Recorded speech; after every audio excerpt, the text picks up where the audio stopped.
Un soir glacial de janvier 1850, un jeune garçon de 15 ans se retrouve dans une petite église baptiste à Colchester en Angleterre. La neige tombe abondamment à l'extérieur, mais ce qui se passe à l'intérieur de l'église va changer sa vie à jamais.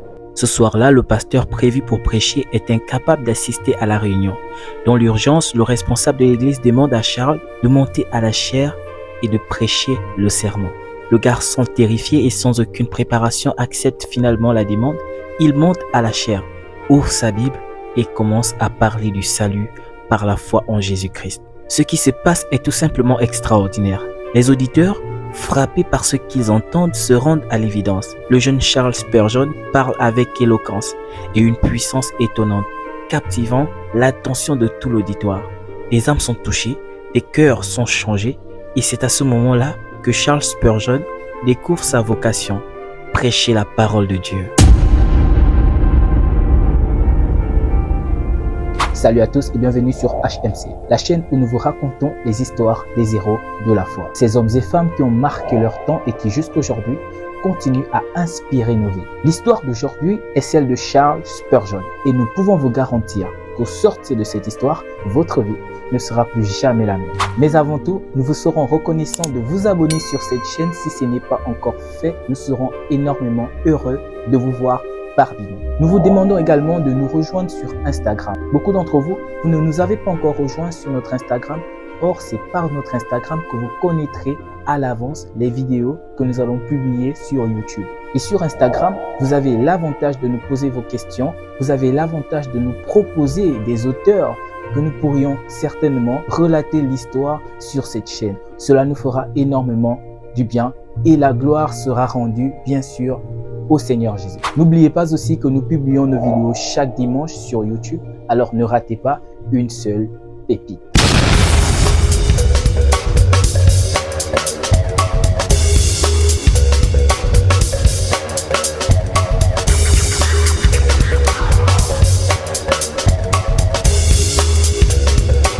Afin de mieux comprendre l'histoire de Charles Spurgeon, vous avez besoin de maîtriser le contexte dans lequel il a grandi. Et oui, cela vous aidera à mieux comprendre pourquoi est-ce qu'il est devenu celui qu'il est devenu.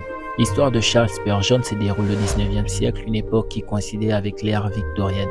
Cette période a été marquée par d'importants bouleversements sociaux, tant sur le plan religieux que social.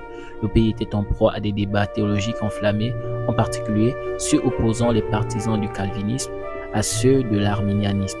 De plus, l'Angleterre connaissait un intérêt grandissant pour le renouveau spirituel et était le théâtre de mouvements sociaux majeurs, comme l'abolition de l'esclavage et les avancées vers le suffrage universel. Tous ces éléments ont profondément influencé le développement de la carrière de Charles Spurgeon en tant que pasteur baptiste éminent et ont façonné son engagement religieux. Dans la suite de l'histoire, vous comprendrez que Charles en fait était déjà un enfant qui avait grandi dans une famille chrétienne parce que son père et sa mère étaient des fervents chrétiens baptistes. Donc forcément, ayant été influencé par ses parents, et sa trajectoire pouvait facilement se tourner vers le Seigneur. Mais vous verrez que Charles Spurgeon s'est distingué par une qualité assez exceptionnelle que très peu de personnes ont, surtout dans le monde religieux, dans le monde spirituel. Et c'est cette qualité-là qui va faire toute la différence et qui va rendre son ministère aussi glorieux. Charles est né le 19 juin 1834 à Kelvedon, dans le comté d'Essex, en Angleterre. Il est issu d'une famille modeste, son père étant pasteur dans une petite église baptiste. Cependant, sa naissance n'a pas été marquée par des événements exceptionnels, mais plutôt par la perspective d'une enfance paisible dans une famille chrétienne. Son enfance a été marquée par un environnement familial imprégné de foi chrétienne, où il a été exposé dès son plus jeune âge à la Bible et à l'enseignement religieux. Charles était un enfant curieux et intelligent, doté d'une mémoire exceptionnelle, ce qui a préfiguré ses futurs talents en tant que prédicateur. C'était une personnalité assez complexe, reconnue pour ses nombreuses qualités et caractéristiques distinctives. D'un point de vue moral, il était profondément ancré dans sa foi chrétienne et s'efforçait de vivre selon les principes évangéliques. Il était marqué par un sens aigu de la compassion envers les nécessiteux et était activement impliqué dans des œuvres de bienfaisance, allant jusqu'à établir un orphelinat pour les enfants défavorisés. En tant que prédicateur, Spurgeon était passionné et convaincant. Il avait un don exceptionnel pour l'éloquence et l'art de la prédication, captivant son auditoire par des sermons puissants et mémorables. Son engagement envers l'enseignement de la Bible et la diffusion de la foi chrétienne était inébranlable. Il cherchait à toucher les cœurs de ses fidèles et à les amener à une compréhension plus profonde de leur relation avec Dieu. Ses motivations et ses aspirations étaient fortement enracinées dans son désir de propager l'évangile et d'influencer positivement la société de son époque. Eh bien, c'était l'avant-goût avant de connaître les profondeurs de son ministère. Mais avant d'arriver à tout ce qu'il a pu accomplir, eh bien, il a dû se convertir. Et c'est la façon dont sa conversion va se dérouler, c'est ce qui marque énormément les esprits et qui caractérise déjà la personne qu'il était appelé à être. Son entrée dans la foi chrétienne est survenue à un moment clé de sa jeunesse, à l'âge de 15 ans, lors d'une journée d'hiver glaciale en janvier 1850. Il se rendit à une petite chapelle baptiste à Colchester pour échapper à la neige. C'est à ce moment-là que Charles Spurgeon ressentit une conviction profonde de son propre besoin de salut et il embrassa la foi chrétienne. Cette expérience a été un tournant majeur dans sa vie et il a par la suite dédié sa vie à la prédication de l'évangile et à l'œuvre de Dieu, devenant l'un des prédicateurs les plus influents de son époque. Il est raconté que sa toute première prédication fut de manière inattendue alors qu'il n'avait que 19 ans. Et le plus choquant dans ça, c'est que malgré qu'il n'avait rien préparé, eh bien la prestation qu'il avait faite ce jour-là avait captivé les foules et avait touché les cœurs de plusieurs personnes alors qu'il n'avait rien préparé. Il avait ouvert la Bible et il avait commencé à enseigner la parole de Dieu et les gens ont remarqué en lui cette capacité à convaincre, cette capacité à parler avec aisance, avec éloquence et c'est comme ça que son ministère va se construire de lui-même. Spurgeon a commencé son ministère de manière relativement précoce, à l'âge de 17 ans seulement, en tant que prédicateur laïque dans une petite église à Waterbeach, près de Cambridge, en Angleterre. Ses talents de prédicateur ont rapidement attiré l'attention et il a été invité à prêcher dans diverses églises. Ses exploits en tant que prédicateur sont remarquables. À l'âge de 19 ans, il est devenu le pasteur de la New Park Street Chapel à Londres. Sa notoriété a rapidement grandi en raison de sa capacité à prêcher de manière convaincante et à toucher les cœurs de ses fidèles. Les foules qui se pressaient pour l'entendre prêcher étaient si nombreuses qu'il a dû faire construire un nouveau lieu de culte, le Metropolitan Tabernacle, pour les accueillir. Il est également connu pour ses publications, y compris des sermons et des écrits religieux, qui ont été largement lus et appréciés. Cependant, Spurgeon a également rencontré des défis importants au cours de sa vie et de son ministère. Savoir enseigner, connaître la Bible, connaître même le Saint-Esprit de manière profonde ne vous épargnera pas des critiques, des défis, des difficultés. Et même Charles Spurgeon en a connu. Et oui, beaucoup de personnes n'étaient pas d'accord avec ce qu'il enseignait, comme cela peut arriver à tout le monde, à toutes les personnes qui servent Dieu. Comme nous le savons, bien évidemment, il n'y a pas que des vrais, il y a également des faux. Mais soyez-en sûrs, il n'y a pas que les faux qui sont critiqués, même les vrais sont critiqués. D'ailleurs, les vrais sont les plus critiqués, oui, bien évidemment, parce que Jésus, qui est l'exemple de tous, le modèle de tous, a été critiqué.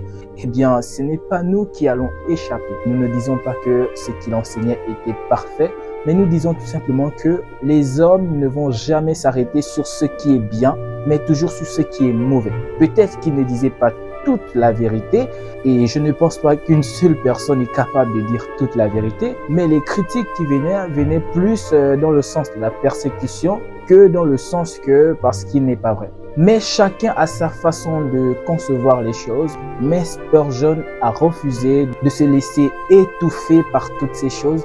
Il a continué sa mission et c'est ce qui était plus important pour lui, faire la volonté du Seigneur. Que les gens sont d'accord, que les gens ne sont pas d'accord. Si Dieu veut qu'il fasse ça, alors il va le faire. Et c'est ce qu'il a toujours fait. Il a été critiqué pour sa théologie calviniste qui était en désaccord avec les opinions d'autres pasteurs de l'époque. De plus, il a fait face à des problèmes de santé, notamment des attaques de dépression, ce qui a contribué à sa sensibilité à la souffrance physique. Pour surmonter ces défis, Spurgeon a maintenu sa fermeté théologique tout en prêchant l'amour et la grâce de Dieu. Il a aussi développé des pratiques de gestion du stress et a encouragé ses contemporains à rechercher de l'aide en cas de dépression. Sa foi profonde en Dieu et son engagement inébranlable envers sa mission l'ont aidé à persévérer malgré les obstacles. D'après les dires, il était si éloquent dans sa façon de communiquer la parole de Dieu qu'on a fini par le nommer le prince des prédicateurs. Alors, loin de nous l'idée d'élever un homme, nous savons qu'il n'y a que Jésus qui mérite la gloire ici sur cette chaîne, mais nous ne pouvons pas ignorer que Dieu peut doter des personnes des capacités, voilà, au-delà de la moyenne. Et voilà, le reconnaître ne nous fait pas pécher contre Dieu, mais tout simplement nous pousse à donner davantage gloire à Dieu de ce qu'il peut se servir de ses enfants pour influencer le monde, mais de façon positive. Parce qu'il faut retenir le fait que à travers lui, des milliers, voire des millions de personnes ont été sauvées. Donc, si les âmes peuvent être sauvées, c'est le Seigneur qui gagne, c'est le royaume des cieux qui se réjouit. Donc, c'était ça la vie de Charles Spurgeon, dévoué pour l'évangile. Il n'était pas connu pour des miracles, des guérisons, des choses comme ça, mais ce qui faisait sa force, c'était sa capacité à convaincre des foules, à convaincre des masses, à confondre des scientifiques, à confondre des athées. C'était sa spécialité, sa particularité. Même aujourd'hui, beaucoup de personnes considèrent Spurgeon comme le prince des prédicateurs en raison de sa réputation exceptionnelle en tant que prédicateur évangélique du 19e siècle. En effet, plusieurs raisons peuvent expliquer cette appellation.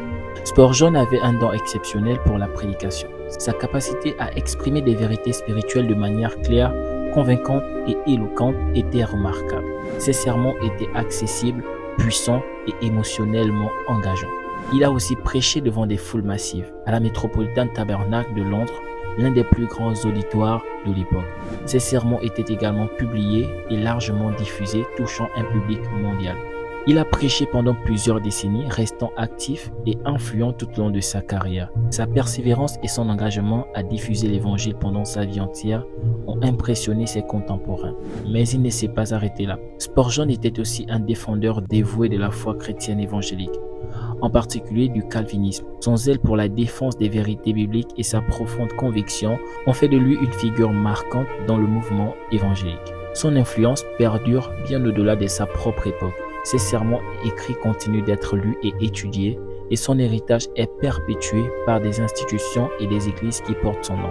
Mais malheureusement, comme la plupart des hommes, Charles Spurgeon va mourir suite à une maladie qui le fatiguait déjà depuis plusieurs années.